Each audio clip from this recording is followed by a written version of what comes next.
Ashama akkam jirtu nagaa keessanii jira jirtu isiniin jennee jirra warroonni mana keenyaaf haaraa taatanii sabiskiraayib gochuun karaa maatii keenyatti dabalamaa isiniin jedha. Maaliif viidiyoo keetiin hin dhufne yeroo hundaa warroonni na jettanirree jechuudha. Ani ammaa fi mana namaa yookaaniif gola namaa harka namaa keessan jira. Viidiyoo ba'ee hojjechuu naaf hin ta'u jechuudha. Maaliif jennaanii warroonni bira jiru hoggaa arganii naan lolu yookaaniif immoo ooppiraa na ari'u jechuudha. Shamarra biyya Arabaa hin beektu rakkoo gurguddaa keessa jirra. Kanaaf na jajjabeessaa ani obboleettii keessanii isiniin jedha obboloota kiyya. Warroonni sabiskiraayibii irreen irraa barbaadan koomentii barreeffadhaa sabiskiraayibii isin taasisa. Kana isiniin jedha guyyaa har'ammoo kan isinii qabadhee dhufe roozaadha jechuudha. Roozaa akkuma beekamu manni ishee irratti tumamee ture.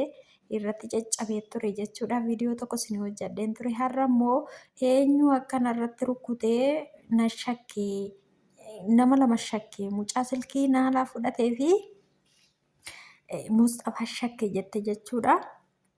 Kanaafi roozanii abbaatiif of maraa jedha bufti. Kana abaluun namni fakkeenya gadi ba'eeti seeratti of kennaa mana namaa rukkutuun adabbiidha. Seeraan nama gaafachiisa. Maaliif mana namaa rukkuttee nazara fi odoo jettee namicha sana abbaa bartee dhiisiste adabbii keechaan ba'uu jechuudha. Kanaaf namni kamuu anatu dhufee karra sirratti rukkutee hin jedhu abbaatuuf mara jedhe boftii jedhan. Shamarri keenya ofuma keessanii nama jala deemtanii ilkaan jechuun ilkaan kolfi ilkaanii kun sababa namatti harkisa. Yoo ati jaarsa hin qabne kabaja hin qabdu. Yoo jaarsa dhabdanis yoo maal taatanis warroonni kophaa jiraattan dhugaa kabaja ofii keessanii fi ofirraa sila fuutanii fi bifa akka roozaa kana taatu jechuudha. Maaliif osoo isheen yaratusi qallatusi furdatusi dhiira wajjin hin jiraatte kunirra hin ga'u jechuudha. Kana soossin hin jedhu immoo hiriyaa tokkoyyuu osoo qabaattee wajjin hin jiraatte namni hin sodaataa jechuudha. Amma fakkeenya roozanii dhirsuma jala namaa jala deemti. Of dandeechee abbaa warraa haadha warraa hin qabne jala osoo deemte hundi itti dhufu jechuudha. Maaliif hin bareeddi jennee itti mooraaliitti kenninaan nam bareeda jettee bareedni ishee kun immoo irraa dhumataa deema jechuudha. Namni kamuu ni bareeda.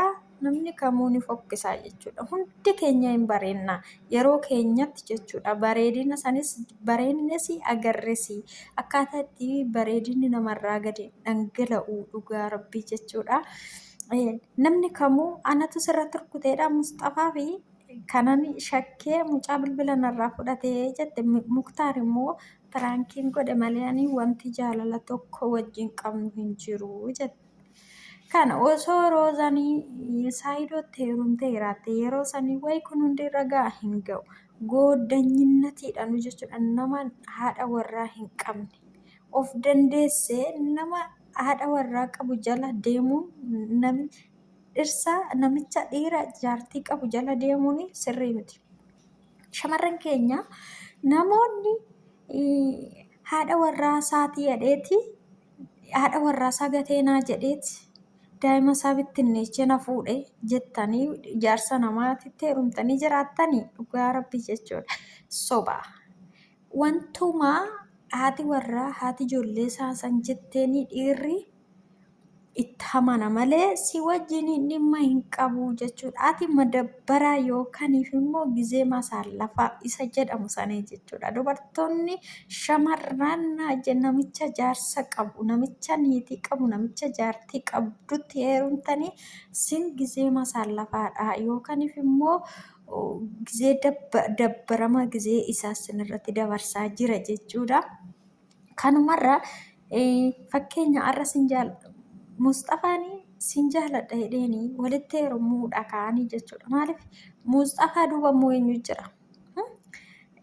Intalli Yemen irraa fudhatee galee hin jirtu daraartuun maal taate? Daraartuun ikkoo ilmoo Mustafaa garaadhaa qabdii garaatti baattee jedhanii maal jedhanii. Okkee roozan naxxee itti dakkalamte. Amma Mustafaan daraartuudhuma sanii mararsiifata. Daraartuudhuma sanii eenyuudha malee hanaa jedhee daraartuu dhiisee yoo soo jette kuni fudhatama sirraa hin qabu jechuudha. Inni daraartuudhuma isaa sanii dhaggahaa jechuudha. Shamarran keenya yeroo jaalattan filadhaa. Yeroo nama akkamii isinii ta'a itti ilaalaa. Akkuma isin har'a yoo isinitti haasa'an boru wajjiniin baatanii bishqit jettanii booda rakkoo isinirra ga'aa jechuudha. Maaliif jennaan isa dhiistanii amaraacii biraa yoo argattan isa dhiistanii nama biraa jaallachuu hin dandeessan gonkumaa. Kun akka roozaa kana taatu jechuudha. Rooza nama tokko dhiiste tokkotti dabartii tokko dhiiste tokkotu talti tokko dhiiste tokkotu talti. Leesh luka lama qabaatanidha muka lama hin koran jedha Oromoon. Dubartiin takka haga mana qabattutti fi haga jaalallee qabattutti kabaja gonkumaa hin qabdu. Maaliif jaalallee qabaachuu qabdi, madabbaraa ta'uu hin qabdu. Madabbaraa yeroo isiniin jedhu hidahamuu jechuudha. Hidahamuu jechuun namicha niitii qabutti hidhattee dabbaramuu jechuudha. Ati gizee masallafaa yookaan immoo gizee dabbarame sirratti dabarsa malee dhiirri sun gonkumaa si jaalachuu hin danda'u. Kana isiniin jedha shamarran keenya laalladhaa.